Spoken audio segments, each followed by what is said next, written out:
penghangat kenangan. Aku teringat sebuah cerita. Sebelumnya, perlu aku ceritakan sedikit bagaimana alur perjalanan kami. Ya, aku dan suamiku sudah saling kenal dari tahun 2017. Kami berteman sampai 2019. Lalu bulan Juni 2019 dia menembakku untuk yang pertama.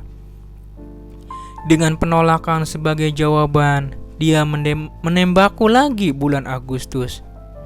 Dan kali ini aku terima. Namun Januari 2020 kami harus putus karena perbedaan prinsip yang tak bisa diubah. Hubungan pertemanan kami mengalami pasang surut yang cukup mengerikan.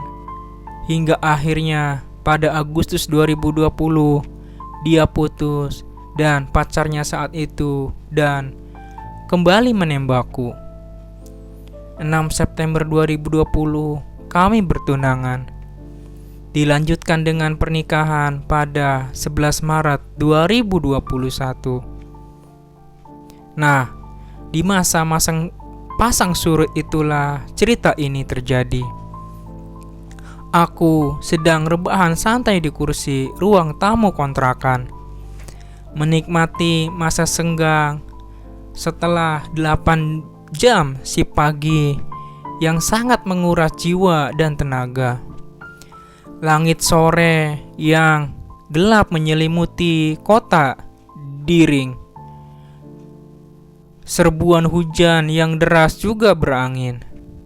Tidak ada TV sebagai hiburan. Ditambah aku hanya seorang diri di dalam kontrakan berwujud rumah tipe 36. Cukup luas untuk ditinggalin sendirian, sehingga kesepian yang menemani begitu pekat mengudara. Di tengah selonjoranku dan lamunan yang tak tentu, arah pandanganku tertumbuk pada sudut ruangan tepatku menggantung pakaian. Ada sebuah jaket parka berwarna coklat di sana. Sendirian mengawang dekat pintu penghubung kebun belakang kontrakan. Warnanya sudah lumayan luntur karena terlalu sering dicuci. Permukaannya terlihat lembab bekas dicuci subuh hari dan tak sempat kering. Melihat jaket itu, ingatanku tiba-tiba tertuju pada memori beberapa bulan yang lalu. Ya, ketika mendung yang kurasa menggantung di atas kepala belum pekat gelapnya. Aku lupa bulan apa ketika aku pertama kali melihat jaket itu. Yang pasti hari sudah malam. Aku duduk sendirian di taman terminal kota. Dia sedang dalam perjalanan dari kota sebelah. Dan jika menurut waktu dari jam tanganku, harusnya kurang dari 1 jam lagi dia sampai terminal. Setelah waktu yang berlalu hanya diisi oleh melamun dan berkelana di sosial media, akhirnya yang kutunggu datang juga. Dia berjalan cepat menuju tempatku dari arah kantor informasi. Senyum berkembang lebar dari bibirnya. Ia menggendong sebuah tas ransel besar dan menenteng sebuah kresek plastik cukup besar. Aku lantas melambaikan tangan menyambutnya. "Aku beliin ini buat kamu," katanya begitu ia sampai di depanku sambil menyodorkan kresek plastiknya. Aku yang tidak mengharapkan apapun awalnya hanya menatap bawaannya dengan bingung.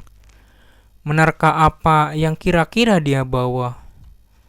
Tanpa berkata apapun, aku menerima kantung itu.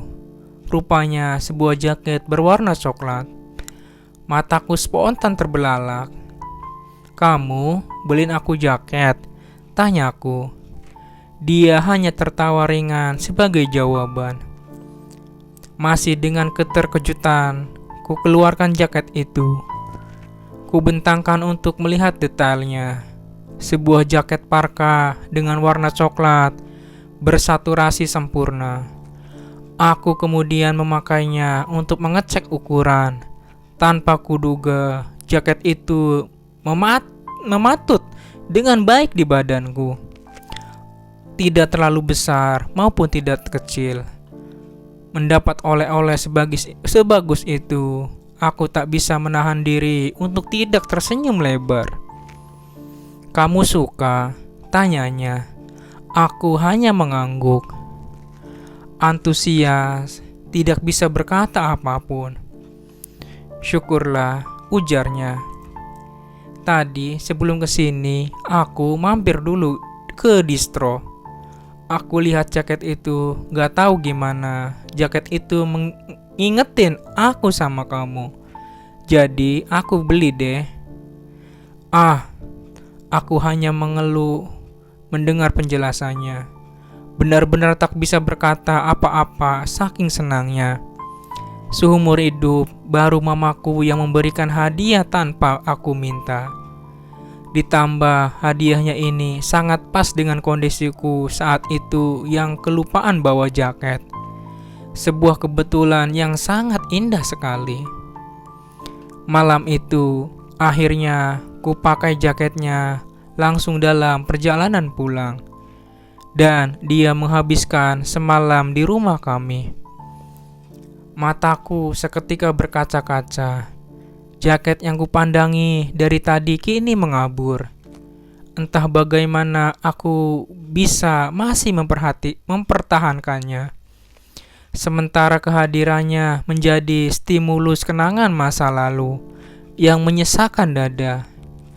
Jahatnya lagi, warnanya yang memudar seolah benar-benar merepresentasikan kisahku yang telah usang dan tak ada gunanya lagi dikenang. Hujan makin deras mengguyur di luar. Begitu pula air mataku. Tak tahan rasanya menanggung dualis perasaan yang masih terus bertarung. Satu sisi, aku begitu membenci orang ini. Dia memilih menyerah ketika aku sudah menyanggupi akan melakukan segalanya. Namun di sisi lain, aku tidak bisa menampik kalau aku masih mengharapkan dia kembali dan memperjuangkan semuanya kembali. Aku masih mengharap ia mewujudkan janjinya untuk bisa terus bersamaku. Jelas sekali dalam ingatan bagaimana dia telah memperlakukanku dengan baik. Tapi juga betapa brengseknya dia yang memilih menyerah dan sudah memiliki cadangan lain. Bahkan hingga kini pun, jika aku mengingat apa yang sudah dia lakukan, separuh jiwaku masih meradang. Dan hingga detik itu, aku yang dungu masih belum juga melek. Aku dengan mudah membuang cincin perak tanda janji kami ke sumur. Tapi tidak bisa menyingkirkan jaket itu dari pencarianku. Bahkan setelah kakakku sembunyikan, aku bersikeras tetap memakai jaket itu. Berdalih aku membutuhkannya. Tapi sebenarnya apa yang aku butuhkan jaket itu secara harfiah atau kehadirannya. Dengan gontai, aku bangun dari sofa. Ku cari tiang pengait, mengambil jaket itu dari jemuran, dan membenamkan wajahku ke dalamnya. Isak tangisku pecah ketika meratapi harapan yang digempur realita. Aku belum bisa melepas kepergiannya, dan alasannya memilih untuk menyerah. Berapa kali pun aku mencoba memahami betapa dia bersikeras, tersiksa selama bersamaku. Palung hatiku masih merawung menuntut penjelasan, terutama tentang betapa mudahnya dia mencari sosok baru penggantiku. Sedangkan aku, tiba-tiba dering ponselku menggema. Di sela-sela gelegar hujan, ku lempar jaket ke sofa, lalu mengambil HP yang tergeletak di meja. Dan sudah bisa ditebak dia yang menelepon. Aku menarik nafas panjang. Kini dering telepon tadinya terdengar sangat mengganjal. Ada rasa senang karena dia masih menghubungiku. Namun juga kesal karena merasa diriku dijadikan orang ketiga setelah pacar barunya. Dan juga merasa dipermainkan karena sikapnya membuatku susah move on. Juga mengingatkan betapa tidak tegasnya aku. Lagi ngapain? Tanyanya membuka percakapan. Ada apa? Tanyaku langsung. Tak ingin berpanjang kata, cuma tanya kabarmu, gak boleh. Sahutnya dari seberang sana. Terdengar benar-benar tanpa rasa bersalah. Aku mengepal tanganku erat-erat. Logikaku sudah memberi sinyal peringatan agar seharusnya kuabaikan saja dia. Tapi hatiku masih meronta untuk mendekatinya dan dualismeku bertengkar lagi. Kemudian entah bagaimana mataku menyasar ke ujung sofa. Tempat jaket menyebalkan itu tergeletak. Dan di detik berikutnya aku benar-benar kehilangan kendali. Kamu tahu, lidahku mulai bergerak. Jaket dari kamu masih ada sama aku. Jaket, gumamnya. Oh, jaket yang coklat itu, kamu masih simpen ya? Iya, jawabku dengan suara retak. Masih aku pakai. Dia di seberang sunyi, tak merespon apapun. Dan aku masih ingat betapa senangnya aku waktu kamu kasih jaket itu. Aku lanjutkan. Kini dengan getar-getar yang liar.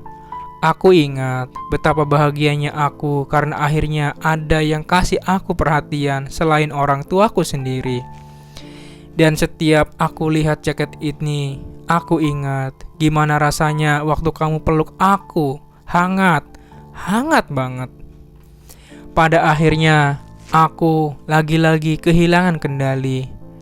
Kubiarkan beberapa isak tangis melompat keluar dari tenggorokanku.